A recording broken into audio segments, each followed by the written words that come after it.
Votre Altesse Royale, Mesdames, Messieurs les chefs d'État et de gouvernement, Mesdames, Messieurs les présidents et directeurs généraux d'organisations internationales et de banques régionales et banques de développement, ladies and gentlemen, thank you very much for being here.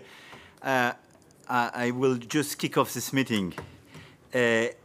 We have an agenda, and the purpose of this meeting was to make the follow-up on two main issues, largely and totally correlated, obviously. Restoration in Africa with the Horizon 2030 and the Great Green Wall Initiative that we relaunched, I would say, in January and presided by President of Mauritania. So 10 months after the One Planet Summit on biodiversity, I'm very happy to be here with you.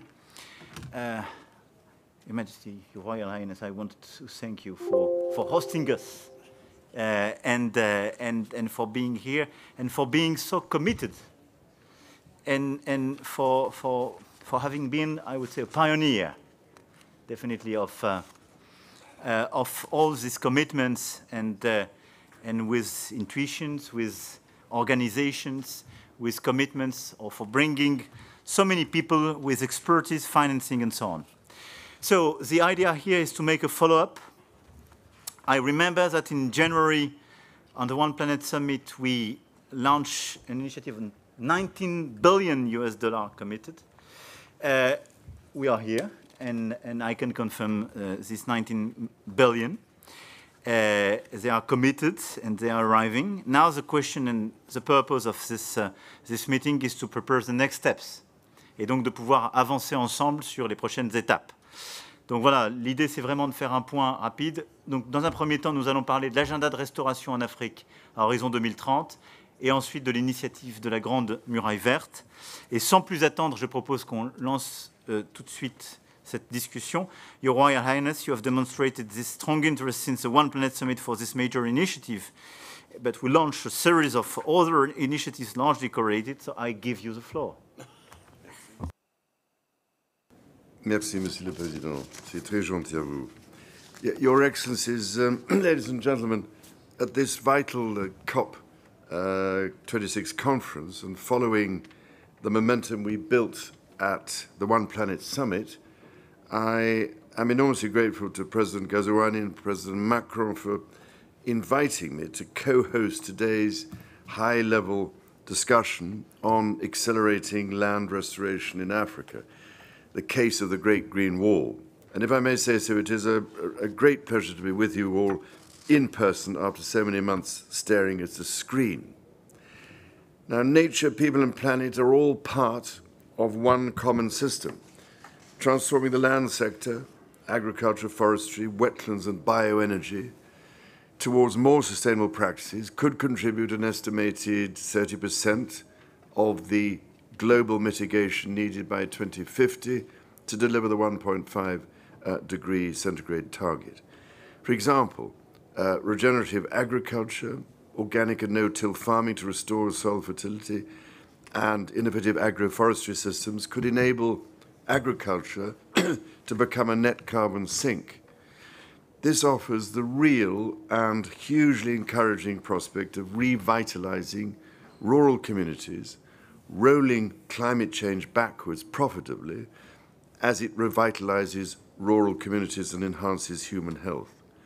But to do this will require the big global agri-industrial corporations to revise their operating models to benefit both biodiversity and small-scale farmers.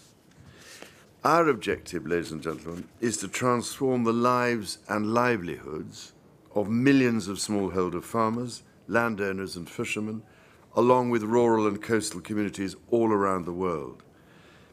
To achieve this, we should not be afraid to reorientate our long-standing incentive structures. In this way, we can create a more sustainable world while maintaining food security and employment. These challenges are particularly well understood in Africa, to whom the United Kingdom will proudly pass the baton to host COP27. And bearing in mind that there are some 700 million hectares of degraded land in Africa alone, the Great Green Wall Initiative offers a precious opportunity to restore land, forests and biodiversity while also addressing the social, economic and environmental impacts of land degradation and desertification. It can also offer a model for the vital role of sustainable supply chains. Now, I very much hope that in our short time together, we can focus on the practical actions we can take to start seeing immediate implementation and results on the ground. After all, we are here sharing a common belief that we must work together to restore vast amounts of land while stimulating the local economy as part of a just and sustainable transition. However, we also know that this transition will cost trillions, not billions, of dollars to resolve.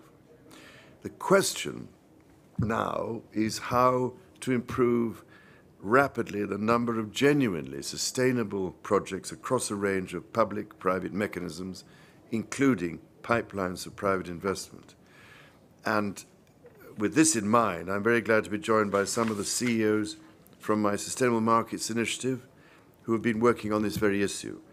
As they look at the pipeline that links investment to projects that can support adaptation and bring about a rapid transition across the industries, across all industries, they have identified key barriers that we must together address.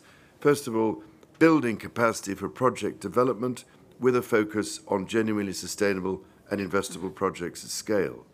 Second, building our cross-border networks to ensure equitable access to expertise and science, as well as emerging solutions and technologies.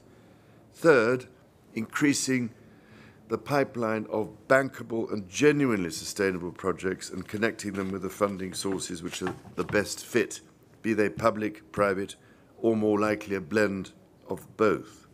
And finally, building the systems that allow countries to stay up to date with rapidly evolving international standards and with private and public sector expectations. I know that the CEOs present today will be able to speak about some of the ways in which we are working to remove these barriers to help deliver the much-needed action on the ground. But I'm afraid we need your help. Your Excellencies, ladies and gentlemen, we have a precious opportunity to make sustainability the growth story of our time, yet the window for action is, as we all know, rapidly closing. So with the tremendous potential of a vibrant young population and unique and precious natural landscapes, Africa is particularly well placed to seize this opportunity. So let us roll up our sleeves and start designing the creative solutions we need to secure the future for generations to come. And because working together, at the end of the day, I know we can succeed. Thank you, Mr. President. Merci beaucoup. Merci beaucoup, Altesse Royale. Thank you so much for the speech. I will now give the floor to the President of Nigeria, President Buhari. The floor is yours. Thank you very much, Your Excellency. Your Royal Highness, Prince of Wales, Your Excellency, the President of the French Republic, distinguished guests, ladies and gentlemen, I'm especially happy to be part of this social side event and grand reception co-hosted by His Royal Highness Prince of Wales, His Excellency the President of the French Republic, and His Excellency the President or his representative of the Islamic Republic of Mauritania. It is interesting and noteworthy that this important gathering is tailored towards ameliorating the problems of land degradation, desertification, depletion of forest ecosystems, and biodiversity in Africa. As part of the outcome of the 4th edition of the One Planet Summit on Biodiversity organized by the French government in Paris, France on 11th January 2021, the coalition of international communities, especially the technical and financial partners pledged commitment of financial resources for upscaling the implementation of the Great Green Wall Initiative in Africa. The summit can be regarded as a direct response to the request for support by African leaders to global communities on addressing Africa's environmental challenges. For this, Africa is grateful. Since the pledges by the financial partners, the United Nations Convention to combat desertification has continued to give technical backstopping to the Pan-African Agency of the Great Green Wall through the establishment of Great Green Wall Accelerator for the 2021 to 2030 Decennial Priority Investment Plan for Great Green Wall Program. This is to fast-track the implementation process with the prime purpose of translating the pledged financial resources of 19.68 billion United States dollars into hectares of land restoration and other livelihood improvements at various country levels. On progress of actions so far taken to actualize the process, Nigeria participated in drafting and harmonizing the result framework for the accelerator with 5 cardinal pillars to address the 2021-2030 Decennial Priority Investment Plan ambition of the Great Green Wall, with focus on the following: A, restoration of 100 million hectares of degraded land; B, sequestration of 250 million tons of carbon; C, creation of 10 million green jobs; D, resilient economic development in the various member states; E, capacity strengthening and development. As the effort to make available the financial resources already pledged by financial partners is still ongoing, Nigeria has taken further steps by approaching other technical partners for support. The partners include the Food and Agriculture Organization, United Nations Environment Program, United Nations Development Program, Global Environment Facility, with whom Nigeria is holding discussions on resource mobilization for ecosystem restoration. With all hands on deck and concerted efforts at land restoration by African leaders, I am optimistic that Africa's ambition to restoring over 100 million hectares of degraded landscape for productive agriculture is achievable. Distinguished ladies and gentlemen, I am pleased to inform you that Nigeria will soon be assuming the leadership of Conference of Heads of State and Government of the Pan-African Agency of the Great Green Wall. Nigeria pledges her unalloyed commitment to expanding the achievements of the GGW program in Africa from the viable status attained under the leadership of my brother, President of the Islamic Republic of Mauritania. Finally, together we commit to the transformative process of restoring the African degraded landscape and ultimately the continent's environment. I thank you all for your attention. Thank you. Thank you very much, Mr. President. Now some new partners joined the initiative and are ready to make a move and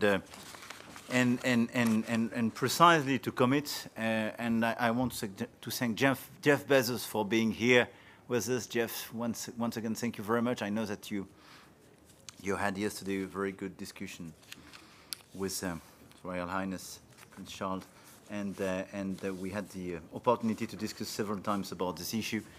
So I now give you the floor.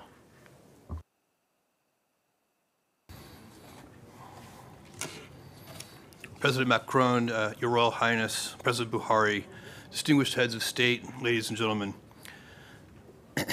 Restoring nature and land is one of the most exciting opportunities in the world today. Think about it. We have molecules of carbon dioxide in the atmosphere that are causing climate change and the destruction that it brings. But instead, bring that carbon back down to earth through the magic of photosynthesis into trees, plants, crops, and soil, and this brings life and vitality. Landscape restoration brings better yields for farmers and harvests that are more resilient to drought and heat. It brings more jobs, more food security, better water management, more economic development. It brings a better future. Every dollar invested in restoration yields $7 or more in benefits. Landscape restoration is among the lowest cost and, importantly, largest scale solutions we have to fight climate change and increase agricultural yields. There is no more important place to start than Africa. It's the continent where opportunities are the greatest, and it's the continent where the need is the greatest. 2/3 of productive land is degraded, and the share of its citizens dependent on the land for their livelihood is greater than anywhere else. Africa is also the region most vulnerable to climate change, even while it has done the least to cause it. 35 of the 45 countries globally at highest risk to climate change are in sub-Saharan Africa. In this seemingly bad news story, there is great hope. All around the continent, Africans are demonstrating success. Agricultural production has increased by 160% over the past 30 years, far exceeding the global average. And Africa has already delivered some of the world's greatest restoration successes in some of the most challenging conditions. Context is different as Niger, Tanzania, Senegal, Kenya, and the Congo Basin. We're seeing remarkable innovation and success. We're fortunate to have President Buhari of Nigeria with us today. Nigeria plays a critical role in the restoration movement and has pledged to restore 4 million hectares of degraded land. This kind of ambition, coming from Africa's largest economy, underscores just how vital this issue is. For all these reasons, the Bezos Earth Fund plans to make a major long-term commitment to restoration in Africa. Last month, I committed $1 billion of grants to support nature conservation, and we'll be starting with the Congo Basin countries and the tropical Andes. Tomorrow, we'll be making an equivalent commitment to landscape restoration with a major focus on Africa. We want to work with the major platforms that are already established and ready for scaling, including Africa 100 and the Great Green Wall. I want to commend the leaders of the Great Green Wall who are here today. Despite this good progress, we must do more and with greater urgency. Today, only 4 million hectares are being restored actively. Under Africa 100 alone, 32 governments have committed to restore 130 million hectares in the future, and political will is surging. We now need to focus on the details of finance and delivery. We would like to be one of those supporting this effort. Next year's COP, to be held on African soil, offers a compelling milestone by which all of us can work together to mobilize billions of dollars for African restoration and a refreshed financial architecture. I hope that we all work intensively over the next 12 months towards that end. We all know that this is the decisive decade, but without action, it will become the indecisive decade. We can't let that happen. Please consider us an ally for this important cause. Thank you.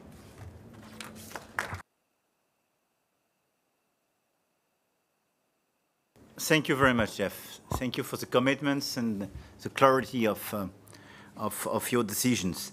Now we have a short video in order to present some of the main outcomes after the One Planet Summit. Altesse, Excellences, Mesdames et Messieurs, je regrette de ne pas être en présentiel avec vous.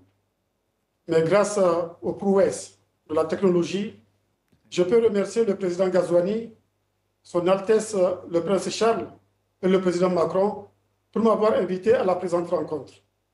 Je peux aussi saluer tous les chefs d'État présents, notamment le président Bazoum, avec lequel nous avons réalisé une historique alternance démocratique parce que nous avons compris que nos pays ont besoin d'institutions démocratiques fortes et stables pour faire face aux défis de la pauvreté, du terrorisme, de la démographie et du climat. Tous ces défis sont entrelacés au Sahel, où le désert avance suite à la dégradation des terres. Cette dégradation a essentiellement deux causes, la démographie et le climat. La transition démographique est lente en Afrique, particulièrement au Sahel. La forte croissance démographique y entraîne une surexploitation des ressources naturelles. Les activités anthropiques détruisent le couvert forestier et herbacé, et le sol nu se dégrade sous les effets du changement climatique, l'érosion éolienne, hydrique et la hausse des températures notamment. Le Sahel est pris dans une terrible spirale pauvreté, dégradation des terres, pauvreté. Il connaît de ce fait les migrations, les conflits intercommunautaires et le terrorisme. Le Sahel est une urgence écologique. Au Niger, face à cette situation, nous cherchons à créer les conditions de la transition démographique, à trouver des sources d'énergie alternatives au bois énergie. Nous avons mis en œuvre l'initiative 3N. Les Nigériens nourrissent les Nigériens. Cette politique agricole est considérée comme un modèle par la FAO et d'autres organisations internationales. C'est sur l'initiative 3N que nous avons aligné les actions de la Grande Muraille Verte. Depuis 2011, des centaines de milliers d'hectares de terres ont été récupérés et la productivité agricole a été améliorée. Nous avons noté un recul de la pauvreté en milieu rural de 10%, particulièrement chez les femmes. Les résultats auraient été encore plus importants si l'axe relatif à la restauration des terres n'était pas sous-financé.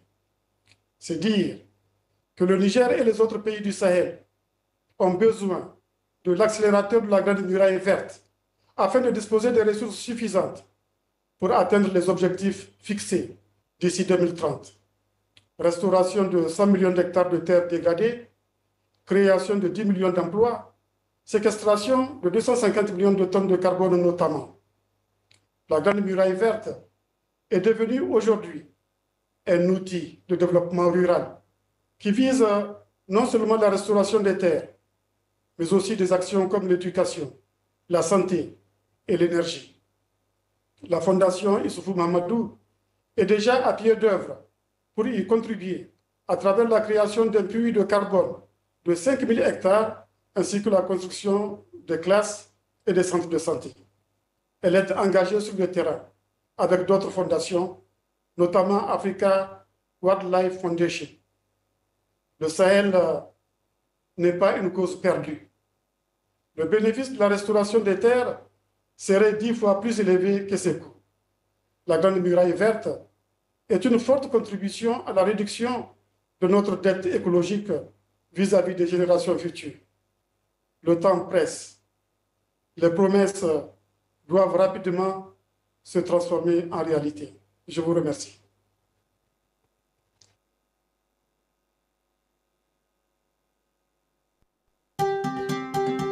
In the Sahel, a region at the crossline of challenges, the Great Green Wall Initiative offers a vision to solve the most pressing issues humankind has ever known by growing in less than a decade the largest nature-based solution on Earth.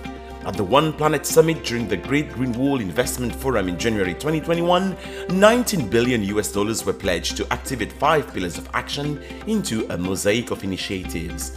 The Great Green Wall Accelerator was created to support the Pan-African Agency of the Great Green Wall to coordinate efforts with all the partners involved, to support the Great Green Wall countries in resource mobilization, and accelerate the impact with the Great Green Wall Harmonized Results Management Framework to monitor and evaluate results.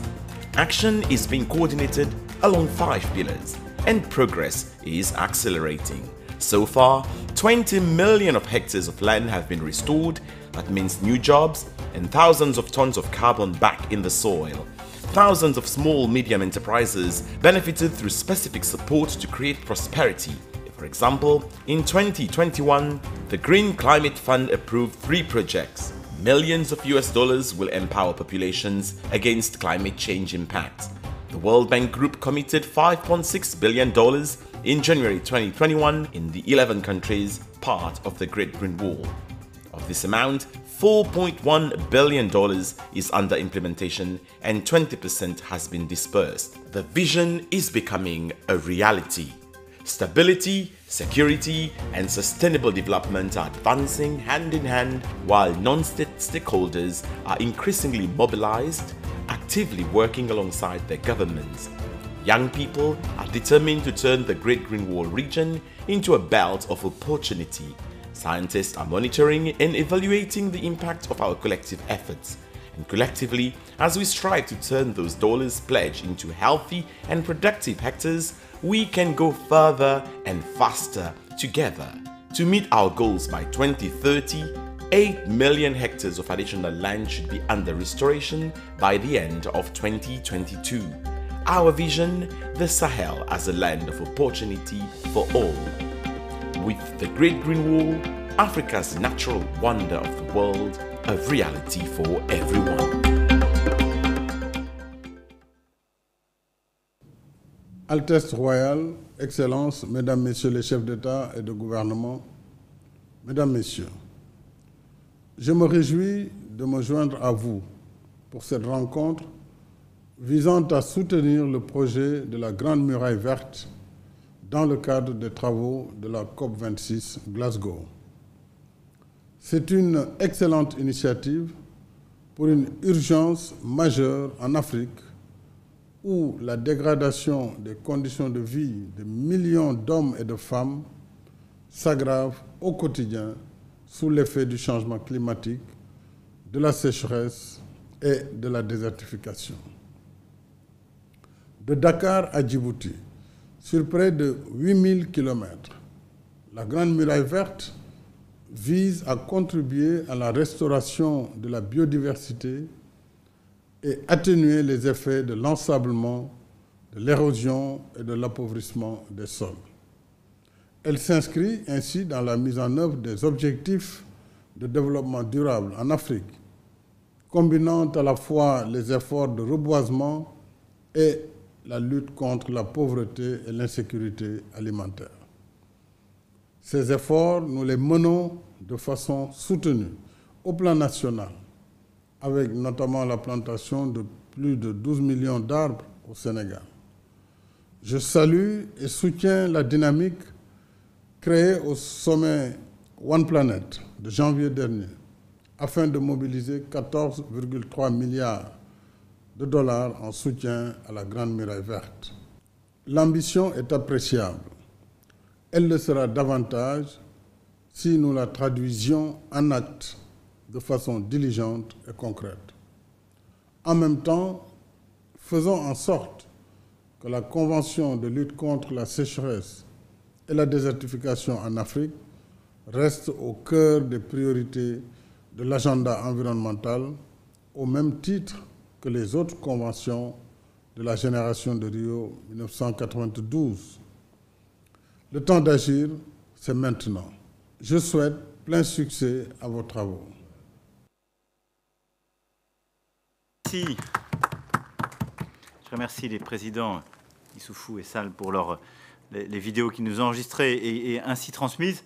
On va passer donc, et on a déjà un peu commencé à travers deux de ces vidéos, un point plus détaillé sur l'initiative de la Grande Muraille Verte. Et je donne maintenant la parole au président de la Mauritanie. Merci.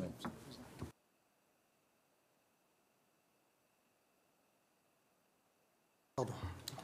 Altesse royale, le prince Charles de Galles, Excellence, Monsieur le Président Emmanuel Macron, Excellence, Madame la Présidente de la Commission de l'Union européenne, Excellences, Messieurs les chefs d'État et de gouvernement présents des pays membres de la Grande Muraille Verte, Monsieur le secrétaire exécutif de la Convention des Nations Unies sur la lutte contre la désertification, Mesdames et Messieurs les représentants des hautes institutions techniques et financières, ensemble de nos partenaires ici présents.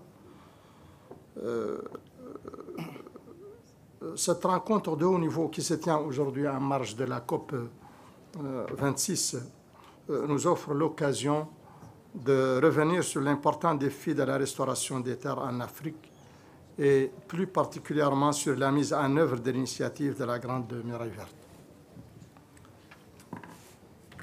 La désertification et la dégradation des terres touchent près de 65% des terres productives.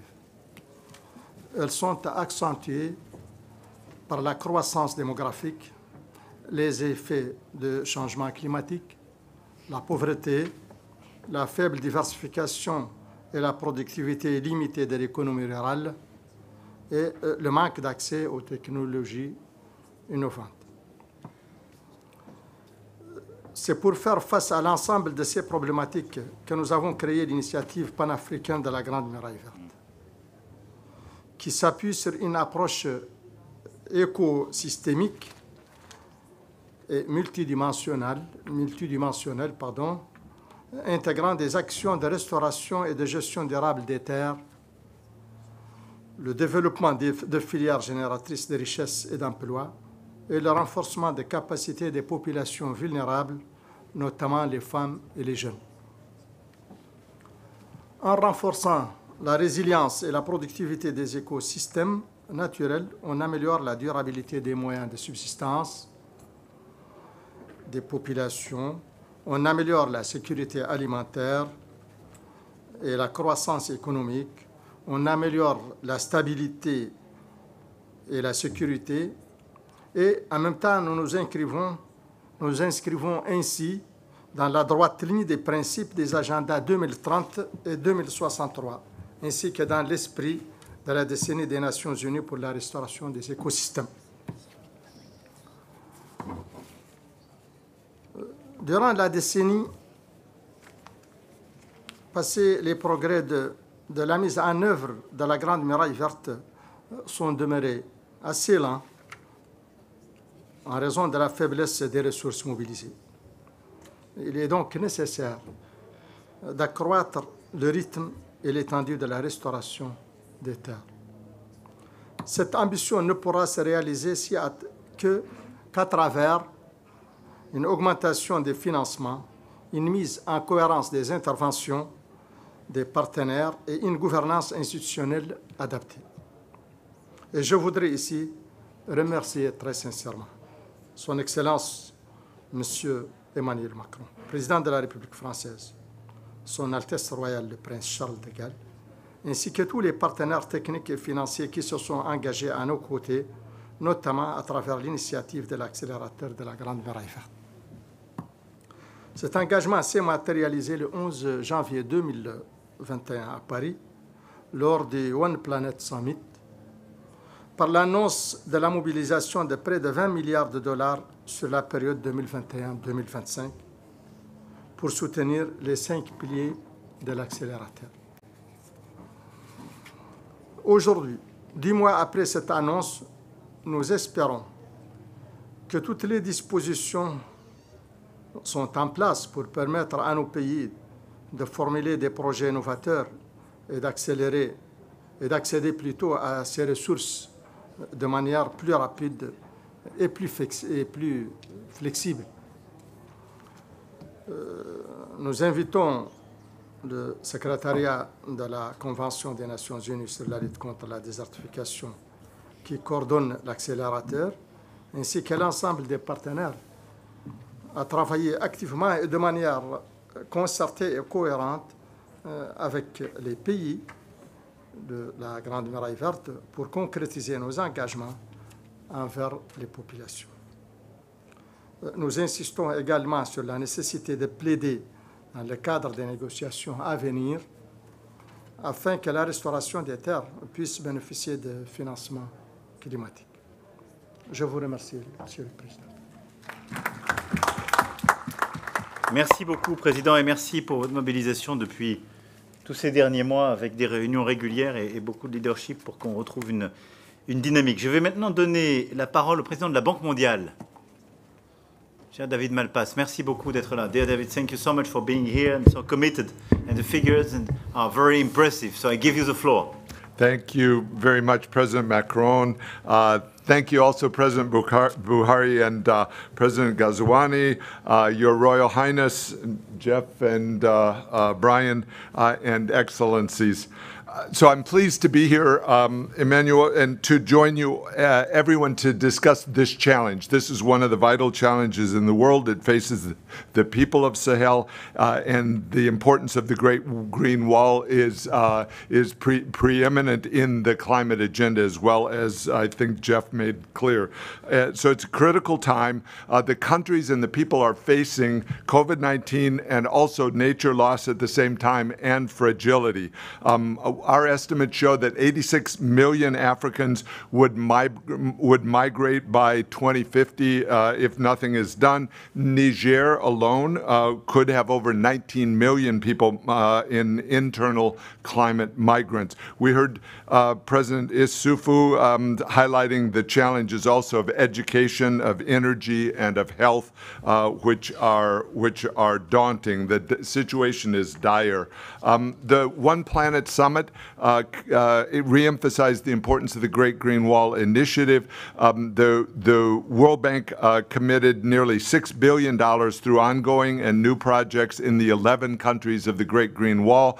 This includes over 60 projects to be implemented between 2020 and 2025 in Great Green Wall areas. We're already implementing projects totaling over $4 billion. And as you all know, much of the funding, I'll make a pitch here, much of the funding is in grants and through IDA, and we invite your strong support for IDA 20, which we're in the process of finalizing and raising funds for. This is a vital platform for climate issues and for Sahel itself. We're collaborating with partners and countries to crowdsource knowledge and strengthen the dialogue and to leverage innovative financing. So I'll just mention quickly several projects and then close. We have the Sahel and West Africa program, SAWAP, which is restoring acreage from arid and desertification problems. In Nigeria, we were able to issue the first sovereign green bond, and it's working to fight natural disasters. In Burkina Faso, we're bringing land under sustainable landscape management practices, and that brings financial benefit for millions of people. The Sahel remains a priority for the World Bank. As part of our Climate Change Action Plan, we've launched a series of analytical work in the Sahel G5 countries that will integrate climate and development. So the World Bank's investment in the Great Green Wall will contribute to the resilience of the important region and help to mitigate the effects of climate change. So we're committed to partnering with you, President Macron, and with all of the leaders here in continuing to work for a green, resilient, and inclusive future for the countries of Sahel. If I may, as a personal side note, I first went to Senegal. We heard President Macky Sall. I went to Senegal in 1988 as I was working for the U.S. government, and the high priority was the desertification process. It's gotten worse, and I had a very good conversation with our UN colleague about that process, the pockets of desertification that are extending and undermining even as the populations of the region are growing rapidly. Thanks, President. Thank you very much. Thanks, David. Thanks for the commitment of the World Bank. Now I give the floor to Dr. Adesina for the African Bank of Development. Thank you very much, Your Excellency, President Macron, Your Royal Highness, the Prince of Wales. It's good to see you again, just a week ago. Your Excellency, President Buhari, my president. Your Excellency, President of Mauritania, President Ghazouani. Distinguished ladies and gentlemen, I wish to thank His Royal Highness, Prince of Wales, for his global leadership and lifetime commitment to safeguarding nature and the environment. Long before it became vogue, you have remained consistent. I appreciate your dogged persistence. I wish to highly commend my dear friend, President Macron, for his passion and leadership on climate issues, especially on all matters that have to do with Africa. You've always been a great partner and friend for our common causes in Africa, and your leadership in convening the One Planet Summit on Biodiversity earlier this year marked a turning point for the Great Green Wall for the Sahel and the Sahara, where you called for commitment to accelerate actions. I applaud the great leadership and commitment of all African heads of state on the Great Green Wall. The Great Green Wall is not a wall that divides. It's a wall that unites, uniting livelihoods, resilience, adaptation against climate change. Desertification, obliteration of sand dunes, and droughts have continued to pummel vast areas of the Sahel and the Sahara. Life is unbearable. So people migrate, populations are displaced, conflicts are aggravated, as previously coexisting communities of farmers and herders now engage in relentless battles over declining communal resources. David talked about his experience in the 80s. My experience was in 1984 when I was doing my PhD research in the Nigerian Republic. I came out of the plane. I thought the plane was on fire. It was so hot. And you can imagine how hot it has become since then. So for millions of people in the Sahel, it's either they adapt or the Sahel itself disappears. Obviously, we're not going to let that happen. The African Development Bank strongly supports the Great Green Wall Initiative, and I'd like to thank you, President Macron, for appointing me as global champion for the Great Green Wall to help mobilize financing for this initiative. I take that responsibility very seriously. 4 things I want to say. The African Development Bank has committed to mobilize $6.5 billion towards the Great Green Wall Initiative by 2025. And this represents 34% of the total amount of $19 billion committed to the initiative by donors at the One Planet Summit in Paris, which you convened, Your Excellency, Mr. President Macron. It also represents 21% of the $33 billion needed to deliver on the 10-year priority investments of the Great Green Wall by 2030. We are being bold. We are supporting Nigeria in the Northeast with $289 million to build resilience and improve livelihoods. African Development Bank is also financing several projects to reduce and reverse land degradation and build resilience. For example, in the Niger River Basin, the bank is supporting a $100 million project with programs to improve resilience and reduce vulnerability in 9 countries of the Niger River Basin to build sustainable management of natural resources. And this month, the board of the bank will consider a proposal we have, a project we have in front of them to build resilience and food and nutritional security for 6 countries, Djibouti, Ethiopia, Kenya, Somalia, Sudan, and also South Sudan as well in those dry areas. And finally, I want to say that the African Development Bank has a program called Technologies for Transforming African Agriculture. And President Macron, that program alone, just in 2 years, delivered for 11.2 million farmers drought-tolerant varieties of crops that is helping them to deal with drought. And that's the kind of thing we want to see at scale all across the Sahel. So our goal now is to take that from $11.2 million, farmers in 2 years, to 40 million farmers in the next 5 years. And I have every confidence. In my career, I've never been this excited that we actually can achieve zero hunger in Africa. The technologies are there, the platforms are there, and I think we are mobilizing the resources to be able to do it. And finally, I just want to say the Desert to Power initiative that you know, we've been able to pull together with $2 billion for the Desert to Power program, which President Ghazouani, you're helping us with Niger, Chad, Mali, Mauritania, and Burkina Faso via solar. A $2 billion through the African Adaptation Acceleration Program to provide digital advisory services to 30 million farmers, and also to be able to support them as they adapt to climate change. And finally, President Macron, I'd like to thank my brother Yannick Glimerek. He will be speaking shortly. The Green Climate Fund approved $150 million to support the Desert to Power. So that's a big boost for us. I want to just end by saying we must turn the Sahel green. We must stop desertification. We must build resilience. And whatever we start, we have to finish. We have to finish the Great Green Wall. Thank you very much, Mr. President. Thank you, Dr. Adesina. Thank you so much. You made a perfect transition to give the floor to Mr. Glemarek. Yannick Glemarek, la parole est à vous pour le Fonds vert. Merci beaucoup.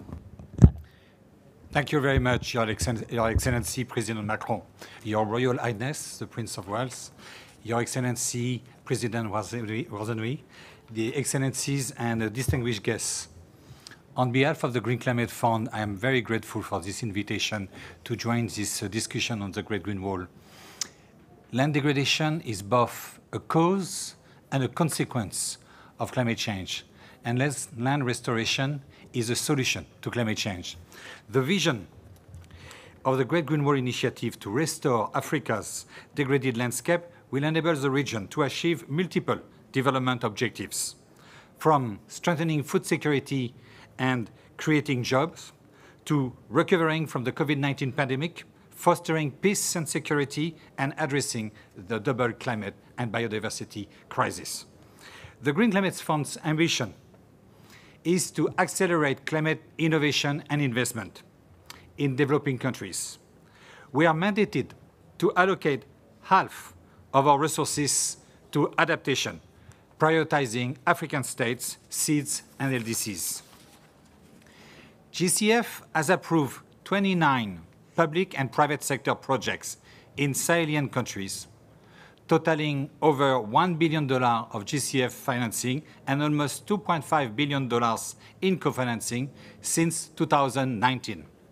In 2021, the GCF board approved several new projects that specifically contribute to the Great Green Wall priorities.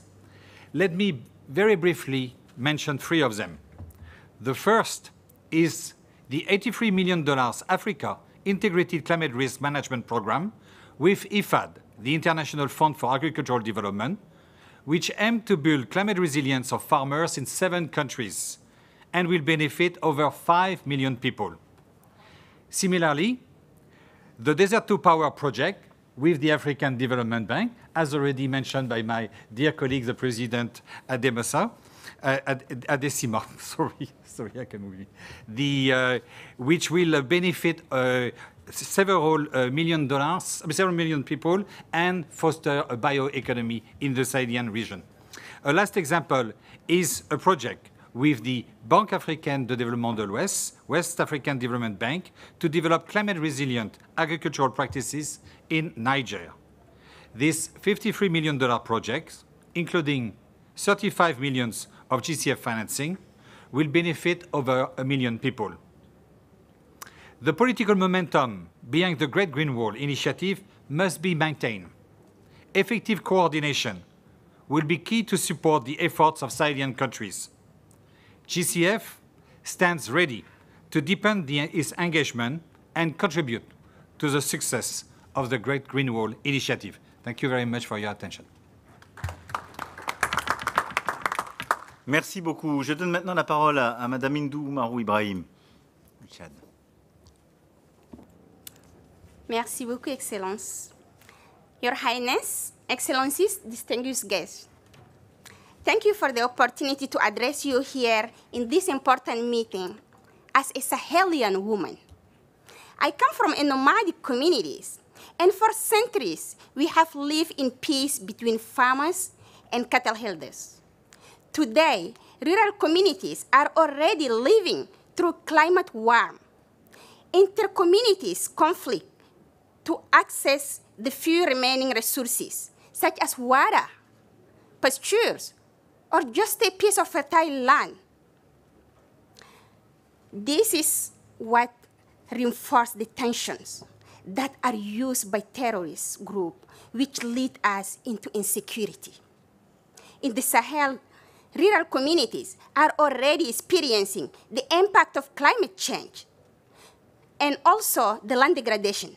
We have plus 1.5 degrees in 2020. In 10 years, we will be in 2 degrees, anyway of the decision taken here in Glasgow, and 3 degrees or 4 degrees by 2050.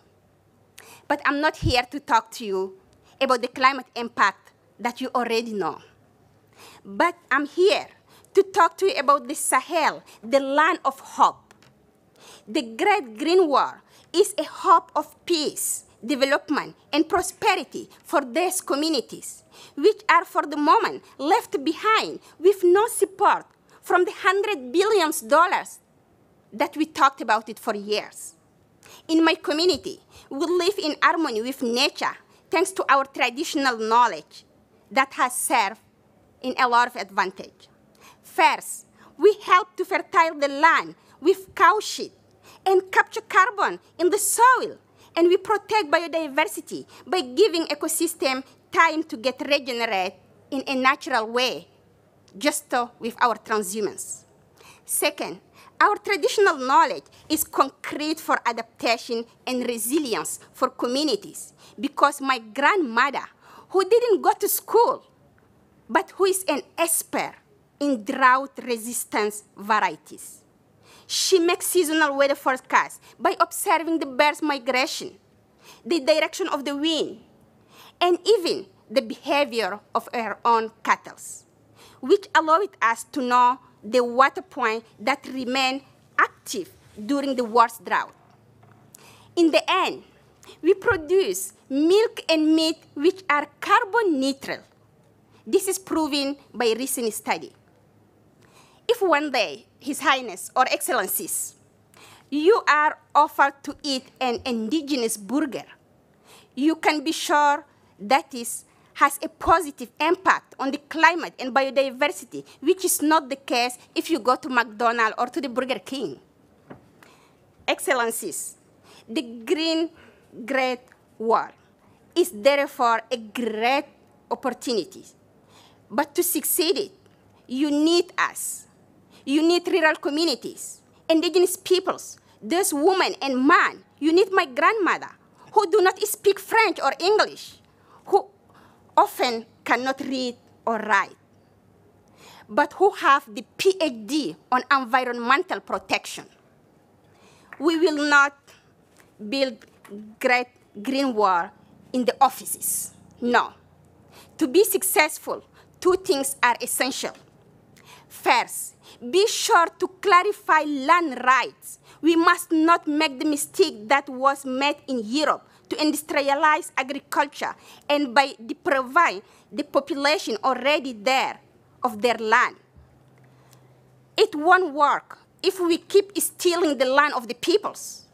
For the first time, indigenous women around the Senaura National Park in my country, who had the first collective land title to protect nature from my project in my organization, so it is possible. Then, it is so necessary to involve local communities and indigenous peoples in the projects. It is for the funding to adapt to those who in the work, not for those who protect nature to adapt to the funding. Merci beaucoup pour la préoccupation du Sahel et du peuple du Sahel. Nous comptons sur vous. Merci. Merci, madame, et merci pour votre franchise et le caractère très direct de ce que vous venez de partager avec nous. Je donne maintenant la parole à madame la présidente de la Commission européenne, Ursula von der Leyen. Chère présidente, chère Ursula. Merci beaucoup, Monsieur le Président, cher Emmanuel, Your Royal Highness. Yes, the fight for climate goes hand in hand with the fight for nature. And the Great Green Wall is a beautiful example for that. And it is a beautiful example of sustainable development at continental scale. I was struck to read that the wall will sequester 250 million tons of carbon. Let me tell you that this is much more carbon as all the forests and all the land in the European Union have removed in 2018. And at the same time, it is expected to create 10 million jobs in rural areas by 2030. As you know, the European Union has been committed to the development of the Great Green Wall since its start. And I'm pleased that a number of countries have taken ownership of the Great Green Wall initiative, and we witness an increasing participation of local communities. The European Union currently provides over 700 million euro per year in funding. We will mobilize even more than that. It's such an important project. And we will work together with our African partner to make this initiative a reality. Green growth, including sustainable land management, will be a key priority at the EU-African Union Summit in February that will be hosted during the French presidency. And we are launching a number of initiatives that form kind of a mosaic of actions in support of the Great Green Wall. For instance, in September, we launched our new Nature Africa initiative. Nature Africa landscapes will constitute building blocks of the Great Green Wall. It is about sustainable agriculture, about forestry, land restoration, and green value chains. My last point, as you might perhaps know, we are right now programming our next 7-year budget. And I can assure you that we will prioritize the Great Green Wall with the Sahel countries. We will contribute to different pillars of the Great Green Wall and thus supporting local communities while restoring the environment and reversing biodiversity loss. Sustainable land management is key to meet the development needs of growing populations in Africa. You know better than all of us, around 45% of Africa's land is impacted by desertification. So fighting land degradation is thus key to ensure food security. It is about protecting the livelihood of millions of people. And the Great Green Wall shows how climate action combines local action and global action. It is an initiative that should encourage us all to make this a success of COP26. Thank you. Merci beaucoup, Madame la Présidente. Je crois qu'on arrive au terme de cette réunion, peut-être pour essayer d'en résumer les principaux tenants et aboutissants. Et je veux remercier vraiment tous les intervenants ainsi que tous les acteurs qui sont autour de la table. Le directeur général de l'AFD qui est aussi présent et qui est très mobilisé, je tiens à le remercier. Bon, pour nos amis ici présents et nos amis journalistes et toutes celles et ceux qui nous suivent, peut-être rappeler quand même l'importance de tout ce dont on parle. Ça a été évoqué à plusieurs reprises, mais nous parlons de restaurer 100 millions d'hectares de terres dégradées d'ici 2030. Sur les 250 millions de tonnes de carbone que nous nous donnons comme objectif de séquestrer d'ici 2030, grâce à ça, les projets déjà engagés permettront de séquestrer près de 70 millions de tonnes. Et nous sommes donc en bonne voie pour atteindre 140 millions de tonnes supplémentaires d'ici 2025. Et donc ce sont des projets très concrets pour faire reculer le désert et pour permettre au continent africain de construire ses propres puits de carbone et donc d'apporter vraiment sa contribution aussi à la lutte contre les émissions. Ensuite, ça a été rappelé, ce sont des projets très concrets qui donnent des opportunités économiques, vous l'avez très bien dit, des emplois, qui permettent de lutter contre des situations terribles, qui créent ou des migrations subies, comme on en connaît dans la région du lac Tchad, avec des déstabilisations terribles, comme en subit par exemple le Nigeria, ou des situations de terrorisme, comme le Sahel en connaît. Et donc on traite aussi avec cette initiative des vrais sujets de sécurité collective du continent africain qui sont indispensables. La présentation de l'accélérateur que nous avons mis en place a conduit de nombreux projets financiers à ainsi s'engager. Je veux vraiment remercier le Prince de Galles pour tous les efforts qu'il mène et la communauté financière à ses côtés. Brian est là aussi, était là, secrétaire général aussi pour le Fonds pour la lutte contre la désertification était là et je l'en remercie. Donc aujourd'hui, nous avons bien 19 milliards de dollars qui sont engagés et je veux remercier l'ensemble des États africains qui se battent aussi pour que ce soit une concrétisation. En 10 mois de temps, nous avons vraiment avancé fortement. Deuxième point sur lequel je voulais insister. Et je tiens à remercier le président de la Mauritanie, qui, en sa qualité de président de l'agence panafricaine de la Grande Muraille Verte, s'est mobilisé à renforcer le dialogue politique entre les 11 pays, qui avait un peu ralenti, a réuni les ministres et les bailleurs de l'accélérateur le 26 octobre dernier pour justement obtenir ces résultats. Le président Issoufou est aussi très mobilisé à vos côtés, je le sais. La mobilisation des bailleurs en lien avec les porteurs de projets est aussi capitale. Et en 10 mois, nous avons obtenu des résultats tangibles. 48% des 19 milliards de dollars annoncés sont engagés. Je me félicite des annonces qui ont été faites par le président Adesina sur les différents projets évoqués, en particulier l'émergence des projets en Érythrée, au Mali, au Niger, au Soudan, au Tchad. Remercier la Banque mondiale pour son engagement à 50% par rapport aux annonces de janvier dernier, donc en 10 mois, et la mobilisation du Fonds vert. Et vraiment, je souhaite saluer l'appel à projet du directeur général du Fonds vert qui nous a présenté. Donc en 10 mois de temps, on a réussi à mobiliser très fortement. Il faut rester sur cette dynamique. Au-delà de ces engagements financiers, il était aussi essentiel de rendre compte à l'ensemble des parties prenantes, et en premier lieu des populations, de l'utilisation de ces fonds. Et je veux saluer le travail en cours conduit par Ibrahim Thio et ses équipes de définition d'un cadre pour le suivi de la mise en œuvre de cette mobilisation financière. Je pense que c'est très important et merci beaucoup. Ça fait partie des avancées structurantes des 10 derniers mois. Et une autre avancée particulièrement encourageante est la volonté de tous les acteurs de la société civile, de la recherche, du secteur privé, des institutionnels étroitement associés. On l'a vu à la fois à Marseille lors de l'UICN et plus récemment à Montpellier. Maintenant, fort de ce que nous nous sommes dit aujourd'hui de ce point, comment faire plus? D'abord, continuer à mobiliser les financements privés.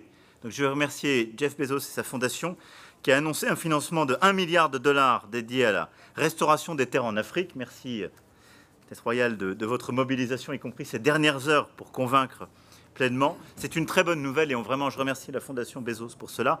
Il faut qu'on continue à mobiliser pleinement le secteur privé international.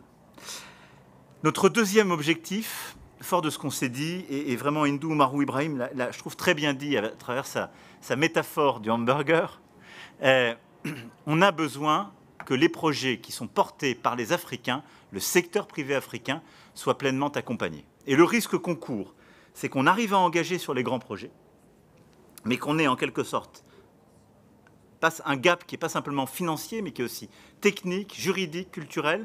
On a plein de petits projets qui existent sur le terrain. On a des financements qui sont mobilisés au niveau international et on n'arrive pas à faire le lien. Et donc je pense que dans les prochains mois, on en a parlé ensemble, mais tout cela autour de la table, on doit vraiment s'atteler à dédier des équipes projets. Et moi, je voudrais qu'on mobilise les équipes de la Banque mondiale, des banques régionales, des Nations unies à financer ces équipes projets pour qu'elles accompagnent les projets sur le terrain et permettent, pour filer votre métaphore, de faire vraiment des hamburgers africains. Et donc vraiment mener ces projets jusqu'au bout pour que toutes les populations, les collectivités locales, les acteurs locaux soient pleinement mobilisés et portent leurs projets. J'ai entendu aussi votre message, et ça c'est pour les chefs d'État africains présents, et je pense qu'il faut dans la gouvernance qu'on s'assure de ça, c'est que le cadre juridique le permette. Donc on a deux sujets, me semble-t-il, à cet égard. Avoir des équipes d'accompagnement pour les porteurs de projets, parfois qui sont des tout petits projets, et réussir à ce qu'ils soient dans le rythme et qu'ils aient des résultats, et construire l'environnement juridique qui permette de sécuriser ces projets. Et donc on ait un travail, comme vous l'avez très bien dit, pour éviter qu'on aille vers des grands projets qui dépassent. Notre action collective, ensuite, est indispensable pour réussir ces initiatives, et donc trouver un lien avec l'agenda international. Et là-dessus, je veux remercier ce qu'a dit, remercier la présidente de la Commission européenne. Je pense qu'il nous faut renforcer dans ce cadre-là, dans les prochains mois, le lien euro-africain, et en particulier ce qu'a dit Madame la Présidente sur plusieurs initiatives. Et je voudrais insister sur un point, c'est un grand programme de sécurité alimentaire pour l'Afrique, qui puisse être lié à la production et la transformation locale de protéines végétales. Et ça, je pense, c'est un point très important sur lequel, dans les financements que la Commission prépare et qu'on va essayer d'accompagner sous présidence française, on veut pouvoir avancer, et qui est complètement complémentaire avec la Grande Muraille Verte. Mais pourquoi on a besoin de légumineuses sur le continent africain? D'abord pour des raisons d'alimentation. C'est une protection contre la malnutrition et pour les plus fragiles. Ensuite, parce que ce sont des engrais verts et ça améliore la fertilité des sols sans les épuiser. Et donc c'est un moyen de lutte contre la désertification durable. Et puis enfin, parce que c'est une garantie contre l'érosion, qui est un des grands facteurs de risque pour les populations qui ont à vivre des événements de plus en plus adverses. Et donc vraiment avoir une stratégie légumineuse et donc protéines végétales, d'abord c'est cohérent avec ce que les Européens font pour eux-mêmes. Et donc je pense que c'est une très bonne manière de bâtir un nouveau partenariat euro-africain ambitieux. Et sous présidence française, on fera le maximum pour que cela advienne. Et je pense que le pilier de cette stratégie est la Grande Muraille Verte, mais on doit pouvoir trouver aussi d'autres points d'appui au-delà. Voilà ce que je voulais dire en conclusion. Donc on voit que beaucoup de travail a été fait en 10 mois, ce qui montre qu'on a eu raison de se mobiliser collectivement, et je veux vraiment remercier tout le monde. mais on voit qu'on a énormément de travail pour les mois à venir, parce que c'est une, je dirais, pour ce sujet, c'est encore plus une urgence et une lutte de chaque instant. Parce que c'est évidemment l'urgence climatique qu'on connaît partout, mais c'est aussi la lutte contre la pauvreté et le terrorisme qui, sinon, en quelque sorte, perdent toute son efficacité. Donc tous nos combats sont liés autour de cette grande muraille verte et autour de ces initiatives pour justement la restauration des sols. Merci infiniment pour pas simplement votre participation, mais tout le travail qui a été fait et que nous allons continuer à faire. Merci beaucoup.